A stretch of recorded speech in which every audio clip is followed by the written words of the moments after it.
After making history by winning their first ever match in the World Championships and failing to advance to the second round, the national women's volleyball team Malkia Strikers jetted back in the country on Monday morning.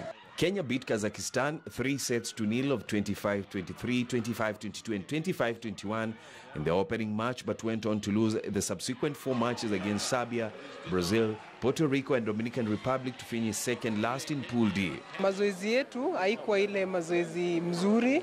Kupitia ile shida tumepita nayo Kasarani, hatukuwa na wale watu wanatufanya mazoezi kama like Cameroon wametrain outside the country like 3 months. Those other teams also realize that you are a good team, so they also start planning on how your weakness, on how to handle you when you are going to place.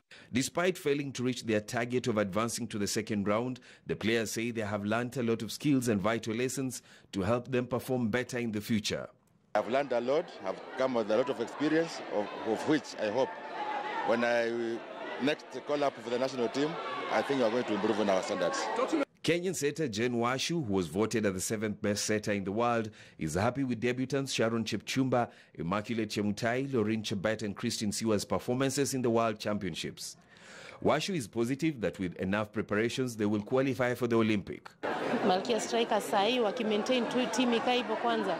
Naona hadi qualify Olympics itakuwa. Kenya was ranked as the best African country after finishing in the 20th position, 1 position ahead of Cameroon, who finished 21st in the competition that ends on the 20th of October.